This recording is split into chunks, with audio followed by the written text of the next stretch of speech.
Welcome to the Tastoria Grape School, where we compare and contrast some of the famous grape varieties between their Old World and New World counterparts.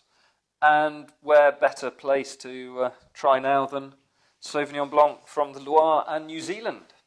Well, spiritual home, and the was once holiday home, now new spiritual home of Sauvignon Blanc. There we go. It's amazing, and I think this probably is the best tasting to do because same grape variety, often similar clones, but my word, they produce completely different wines. Now, Sauvignon Blanc's interesting because Sauvignon Blanc and Cabernet Franc once came together and made Cabernet Sauvignon, which is an interesting wine fact.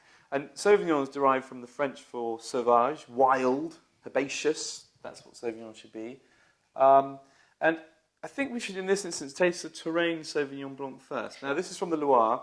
The Loire Valley is a huge region, and it has everything from Muscadet to the west, all the way along, and you come down to Sancerre-Puy-Fumé to the east and south, and then in between you've got all sorts of other regions which have all sorts of other grape varieties as well. But Sauvignon is really the sort of mainstay commercially for the region, and you get everything from Vin de Pays to Jardin de France, all the way down to sort of Sancerre-Puy-Fumé, which is probably pinnacle. But we've got a Touraine Sauvignon Blanc, and as global warming affects us even more, so the Touraine regions, which are sort of the outer regions, if you like, of the Loire, which aren't good enough to be designated anything else, are now starting to produce some really interesting wines. So let's pop it in the glass. And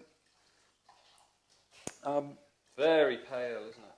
It is unbelievably pale. It's a really interesting grape variety because we've tasted so far non-aromatic grape varieties. Well, this is an aromatic grape variety. Instantly, you get a sort of nettly, gooseberry. We talk about animal flavours like cat's pee, and it's probably slightly unfortunate, but asparagus, green pea notes. Again, like green pepper, yeah, all that kind of vegetal. But this is an aromatic grape variety, but it's not hugely aromatic in the spectrum of aromatic grape varieties. It's fresh, it's clean. It gives you the nuance of something else, something interesting in there. It's actually, for Touraine Sauvignon Blanc, it's very complex. This is particularly complex wine. It's grassy and summery, isn't it? Just wants you to roll around in a meadow. Yeah. Now, exactly. It's fresh. This is aperitif wine. Now, Sauvignon Blanc, generally speaking, is moderate in alcohol. You can get quite high alcoholic wines. They tend to be quite rich and over the top. So if you like that kind of style, then that's sort of something to look out for.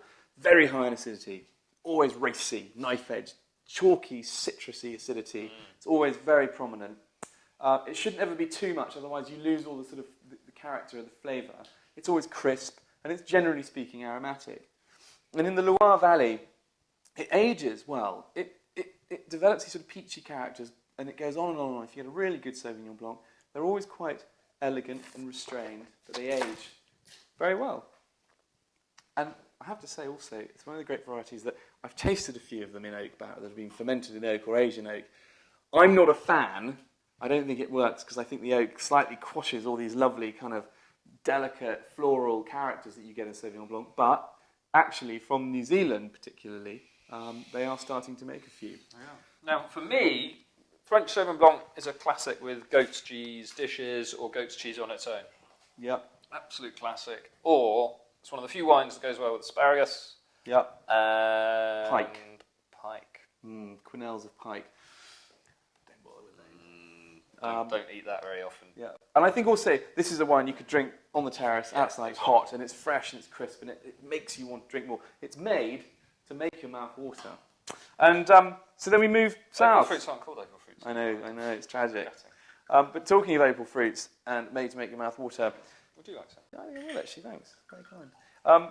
Here we have a New Zealand Sauvignon Blanc. Now, Marlborough is, of course, the most famous region for Sauvignon Blanc.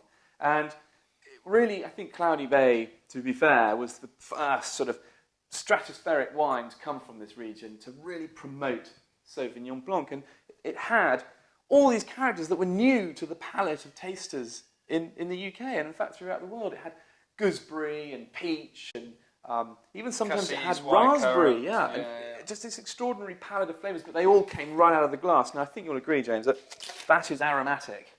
There is a bag load of flavour in there. Yeah, and it compared to this is the big, fun, fruity, very nice wine. It's very well balanced, but this is the sort of reserved, slightly more restrained style. Absolutely.